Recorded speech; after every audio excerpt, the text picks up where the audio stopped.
ಇನ್ನು ಮೂಡಾ ಸೈಟ್ ಹಂಚಿಕೆ ಹಗರಣ ರಾಜ್ಯ ರಾಜಕಾರಣದಲ್ಲಿ ಮತ್ತೊಮ್ಮೆ ಮಾತಿನ ಮಲ್ಲಯುದ್ಧಕ್ಕೆ ಕಾರಣ ಆಗಿದೆ. ಸಿಎಂ ಸಿದ್ದರಾಮಯ್ಯ ಇವತ್ತು ಸುದ್ದಿಗೋಷ್ಠಿಯನ್ನ ಕರೆದು ವಿಪಕ್ಷಗಳಿಗೆ ತಿರುಗೇಟು ಕೊಟ್ಟಿದ್ದಾರೆ. ಕಾಂಗ್ರೆಸ್ ನಾಯಕರ ಪ್ರತಿ ಮಾತಿಗೂ ಬಿಜೆಪಿ ಜೆಡಿಎಸ್ ನಾಯಕರು ಪ್ರತ್ಯುತ್ತರವನ್ನ ಕೊಡ್ತಾ ಇದ್ದಾರೆ.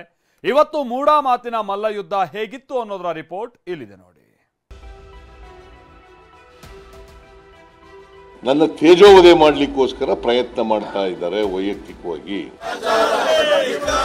ಇದನ್ನೆಲ್ಲ ನೋಡ್ಕೊಂಡು ನಾವು ಕಣ್ಣು ಮುಚ್ಕೊಂಡು ಕುತ್ಕೋಬೇಕು ಅಂತ ಅಪೇಕ್ಷೆ ಪಡ್ತಾರೆ. ನೀವು ರಾಜಕಾರಣಕ್ಕೋಸ್ಕರ ಅಪಪ್ರಚಾರ ಮಾಡಿ ಈ ಸರ್ಕಾರ ಮಾಡಿರ್ತಕ್ಕಂಥ 420 ಕೆಲಸವನ್ನು ರಾಜ್ಯ ಜನರ ಮುಂದೆ ತೆಗೆದುಕೊಂಡು ಹೋಗ್ತಾ ಇದ್ದಾರೆ. ಷಡ್ಯಂತ್ರ, ನನ್ನ ಹೆಸರಿಗೆ ಮಸಿ ಬಳಿಯುವ ಕುತಂತ್ರ. ಖುದ್ದು ಮುಖ್ಯಮಂತ್ರಿ ಸಿದ್ದರಾಮಯ್ಯನವರು ಆಡ್ತಿರೋ ಮಾತಿದು. ಮೂಡ ಹಗರಣವನ್ನೇ ಅಸ್ತ್ರ ಮಾಡಿಕೊಂಡ ಕೇಸರಿ ಕಲಿಗಳು ಸಿಎಂ ವಿರುದ್ಧ ಮುಗಿಬೀಳುತ್ತಲೇ ಇದ್ದಾರೆ. ಸದನದ ಒಳಗೂ ಹೊರಗೂ ಬ್ರಹ್ಮಾಸ್ತ್ರ ಬಿಡ್ತಿದ್ದಾರೆ. ಬಿಜೆಪಿ ಜೆಡಿಎಸ್ ನಾಯಕರ ಪ್ರತಿ ಆರೋಪಗಳಿಗೆ ಸಿಎಂ ತಿರುಗೇಟು ಕೊಟ್ಟು ವೈಯಕ್ತಿಕ ತೇಜೋವಧೆ ಮಾಡ್ತಿದ್ದಾರೆ ಅಂತ ಪ್ರತ್ಯಾರೋಪ ಮಾಡ್ತಿದ್ದಾರೆ. ಇದಕ್ಕೆ ಬಿಜೆಪಿ ರಾಜ್ಯಾಧ್ಯಕ್ಷ ವಿಜಯೇಂದ್ರ ನಾವು ರಾಜಕಾರಣ ಮಾಡ್ತಿಲ್ಲ ಎಂದಿದ್ದಾರೆ. Absolutely legal. ಬಿಜೆಪಿಯವರು ಜೆಡಿಎಸ್ನವರು ರಾಜಕಾರಣಕ್ಕೋಸ್ಕರ ಅಪಪ್ರಚಾರ ಮಾಡಿ ನನ್ನ ತೇಜೋವಧೆ ಮಾಡಲಿಕ್ಕೋಸ್ಕರ ಪ್ರಯತ್ನ ಮಾಡ್ತಾ ಇದ್ದಾರೆ ವೈಯಕ್ತಿಕವಾಗಿ. ಸಿದ್ದರಾಮಯ್ಯನವರು ಮುಖ್ಯಮಂತ್ರಿಗಳ ಆದ ನಂತರದಲ್ಲಿ ಸಾವಿರಾರು ನಿವೇಶನಗಳನ್ನು ಇವತ್ತು 3,000-4,000 ಕೋಟಿಗೂ ಹೆಚ್ಚು ಮಿಗಿಲಾಗಿರ್ತಕ್ಕಂಥ ನಿವೇಶನವನ್ನು ಮನಬಂದಂತೆ ನೀಡಿದ್ದಾರೆ ಇವರ ನಾಯಕತ್ವದಲ್ಲಿ. ಅದನ್ನು ಇವತ್ತು ಭಾರತೀಯ ಜನತಾ ಪಾರ್ಟಿ ಪ್ರಶ್ನೆ ಮಾಡ್ತಾ ಇರ್ತಕ್ಕಂಥದ್ದೇ ಹೊರತು ನಾವು ಇದರ ರಾಜಕಾರಣ ಮಾಡ್ತಾ ಇಲ್ಲ. ಮೂಡ ಚರ್ಚೆಗೆ ಬಿಜೆಪಿ ಆಗ್ರಹ, ಜೋರಾಯಿತು ಕಪ್ಪು ಚುಕ್ಕೆ ಕದನ. ಮುಖ್ಯಮಂತ್ರಿಗಳ ವ್ಯಕ್ತಿತ್ವಕ್ಕೆ ಕಪ್ಪು ಚುಕ್ಕೆ ತರಬೇಕು ಅಂತೇಳಿ ಇಡೀ ಸದನದಲ್ಲಿ 2 ವಾರಗಳ ಸದನದಲ್ಲಿ ಪ್ರಯತ್ನವನ್ನು ಮಾಡಿದ್ದಾರೆ. ಒಬ್ಬ ಜವಾಬ್ದಾರಿತ ಮುಖ್ಯಮಂತ್ರಿಗಳಾಗಿ ನಾವು ಸದನದಲ್ಲಿ ಮೂಡಾ ವಿಚಾರವನ್ನೇನು ಪ್ರಸ್ತಾಪ ಮಾಡ್ತಕ್ಕಂಥ ಪ್ರಯತ್ನ ಮಾಡಿದ್ದೇವೆ. ಸದನದ ಹೊರಗಡೆನೂ ಸಹ ಭಾರತೀಯ ಜನತಾ ಪಾರ್ಟಿ ನಿರಂತರ ಹೋರಾಟ ಮಾಡ್ಕೊಂಡು ಬಂದಿದ್ದೇವೆ. ಸದನದ ಒಳಗಡೆ ಚರ್ಚೆ ಮಾಡಬೇಕು, ಚರ್ಚೆನೂ ಅವಕಾಶ ಕೊಡಲಿಲ್ಲ. ಸಿಎಂ ಕುರ್ಚಿಗಾಗಿ ಹಗರಣ ಬೆಳಕಿಗೆ ಎಂದಿದ್ದ ಎಚ್ಡಿಕೆಗೆ ಸಿಎಂ ಪ್ರಶ್ನೆ.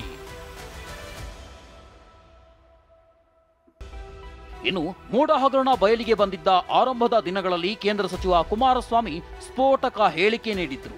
ಸಿಎಂ ಕುರ್ಚಿಗಾಗಿ ಟವಲ್ ಹಾಕಿದ್ದವರಿಂದಲೇ ಹಗರಣ ಬಯಲಾಗಿದೆಯಂತ ಬಾಂಬ್ ಸಿಡಿಸಿದ್ರು.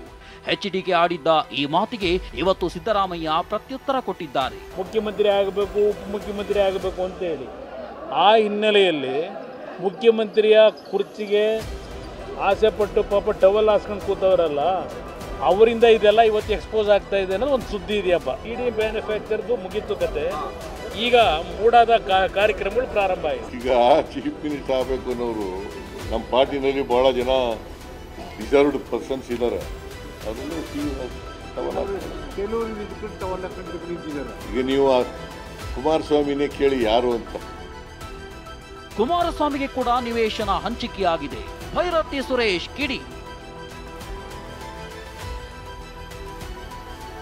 ಮೂಡ ಹಗರಣ ಇವತ್ತು ಮತ್ತೊಂದು ಮಗ್ಗಲಿಗೆ ಹೊರಳಿದೆ. ಇವತ್ತು ವಿಧಾನಸೌಧದಲ್ಲಿ ಮಾತನಾಡಿದ ಸಚಿವ ಭೈರತಿ ಸುರೇಶ್ ಜೆಡಿಎಸ್ ನಾಯಕರಿಗೆ ಕೂಡ ಬದಲಿ ನಿವೇಶನ ಹಂಚಿಕೆ ಆಗಿದೆ ಅಂತ ಬೆಂಕಿ ಉಗುಳಿದ್ದಾರೆ.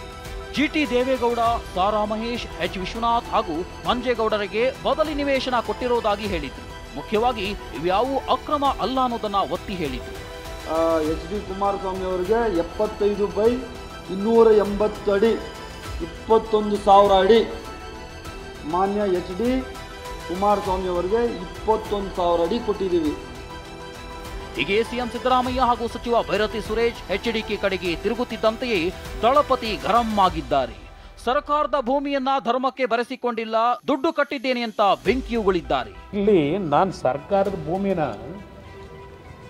ಧರ್ಮಕ್ಕೆ ಬರೆಸ್ಕೊಂಡಿಲ್ಲ, ಇಲ್ಲ ಸರ್ಕಾರ ನನಗೆ ಧರ್ಮ ಕೊಟ್ಟಿಲ್ಲ.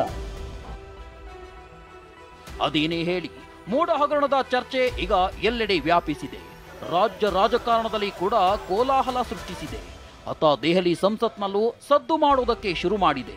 ಆದರೆ ರಾಜ್ಯ ಸರ್ಕಾರ ಮಾತ್ರ ಹಗರಣವನ್ನ ಅಲ್ಲಗಳೆಯುತ್ತಲೇ ಬಂದಿದೆ. Bureau report, TV9.